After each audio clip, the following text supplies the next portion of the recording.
Get Ship done with a 60-day free trial from today's sponsor at shipstation.com/forge. Welcome back. I'm trying to make my own pair of vice grips. Last episode, we made the sheet metal component of the fixed jaw. What I want to get cracking on now is getting the actual jaw inside the sheet metal. Now, as I look at the original, I don't really know how they did it. I don't know if it's brazed in there, if it's soldered in there. I can't really tell. There's a nice little smooth transition between the sheet metal and that jaw, and whatever it is they did, it looks neat. Some of the ideas that I have are forge welding a piece in, brazing or soldering a piece in. I see TIG welding as a possibility, but something I'd rather not do, because I don't think this is welded like that, and I think we'd have a funner challenge not using the TIG welder. First step, no matter how it's attached though, is gonna be making the little insert. So we're gonna do that out of some medium carbon steel and see if we can get it hooked up.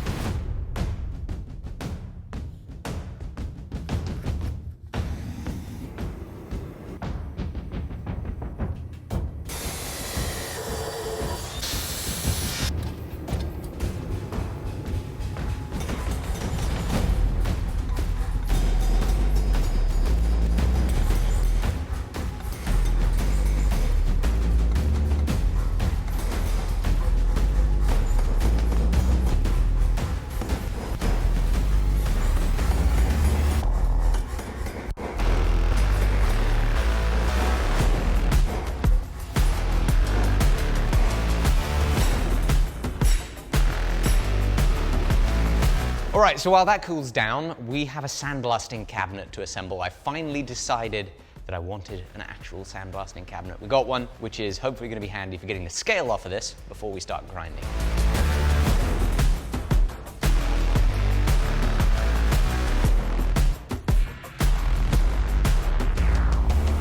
We open it up here on the side, chuck the piece in. Ooh! Oh, yeah, that's satisfying.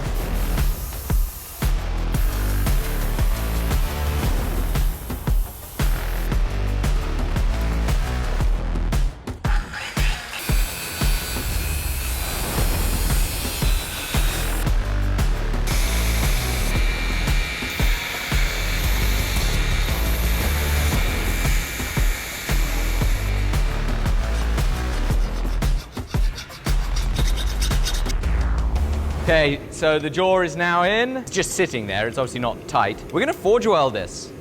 So that it doesn't come out, I think I am gonna just put a little MIG or TIG tack there. And my plan is to use this rather magic Iron Mountain flux to aid the seamless fusion of these two bits of metal. This is a flux that contains both borax and iron filings. It's been a while since we've used any. Let's get this thing hot for forge welding.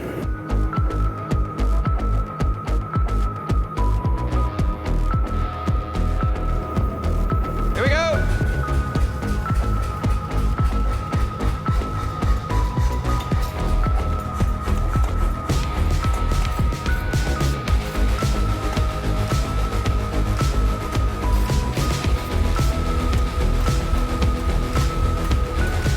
All right.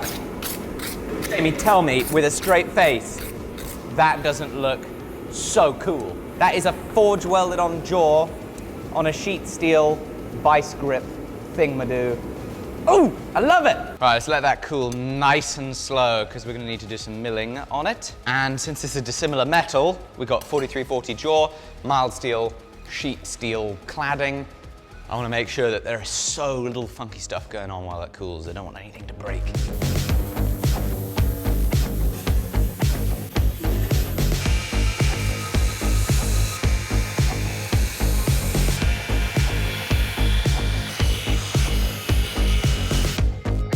Gonna mill this flat and then put some teeth in it.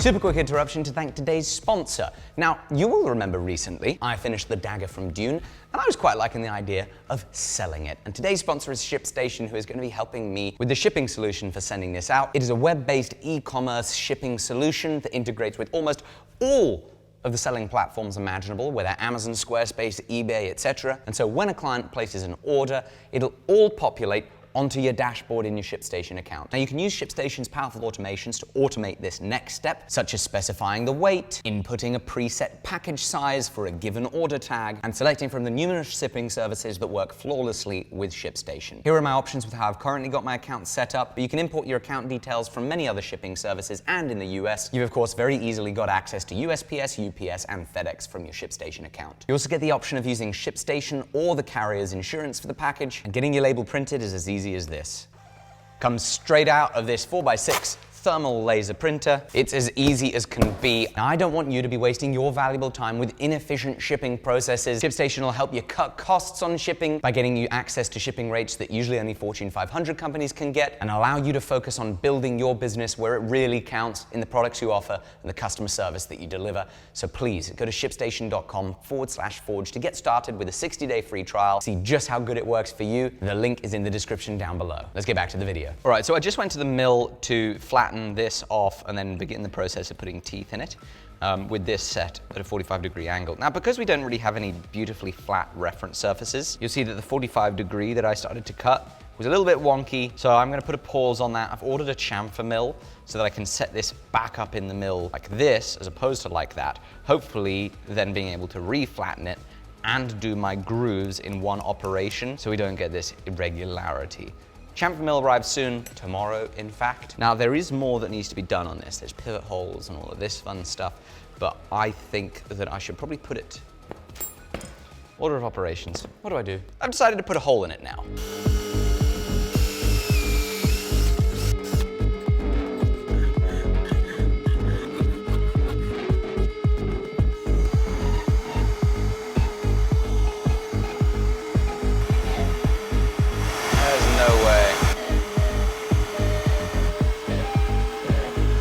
Not gonna work. Looks like poop. How did it get so dirty so quickly?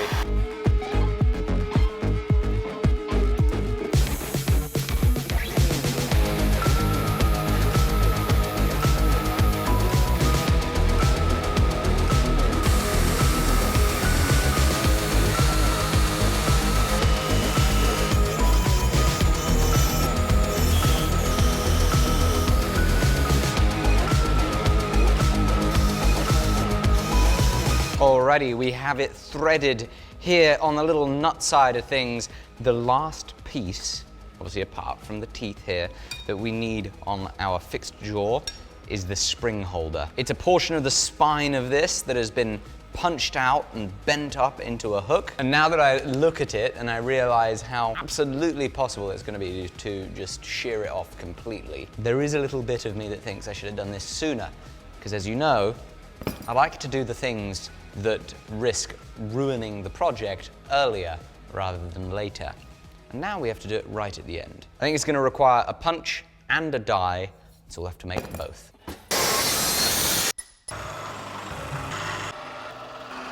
Alrighty, these can now come out of the mill. There's the punch, goes into the die, and that should poke our little hook through. It's another morning and we have just had, for the first time in a long time, a steel delivery. Look at all this gorgeous stuff. Why do I need that? I have no idea. But I do. Just so many possibilities. Look at all that good stuff. You know, we noticed the other day that the steel rack was looking quite sparse. When we came back here at the end of 2020, we did a really big steel order, filled this rack up. Alec, are you shrinking? I'm not shrinking. You look very short today. Well, I wouldn't have expected that you'd still be growing at the age of 45. And we've got even better news, Jamie. We have a new saw to play with. Thank you very much, drive safe. To me, to you, and to ground.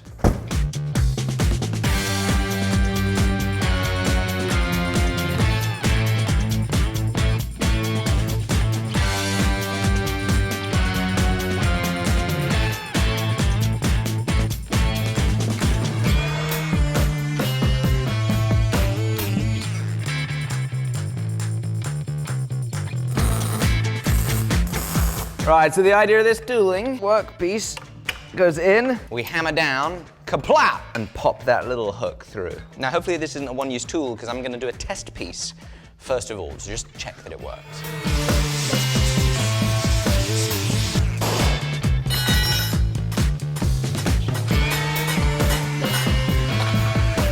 Oh! Yeah, that could be better, couldn't it? As you can see, it's kind of crap. Let me try again, huh?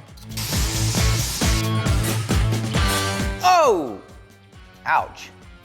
Too much. It's almost on the verge of being able to be broken off. I say we just send it. I don't know why I'm just sending it, but I am. I'm impatient.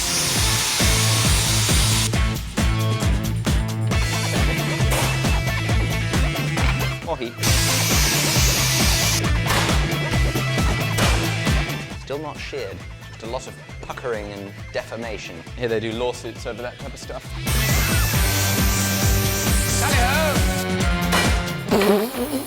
Oh, a lot of water just sprayed me in the eyeball. We still have not pierced through. Yeah, yeah! We've got that little hook sticking out. Here's how it looks from the rear. Not as clean as the original. Just need to push it in more. I like it. I love it. I want some more of it. I think that's going to work just fine. New end mills came in, which means we can now mill the teeth in the jaw.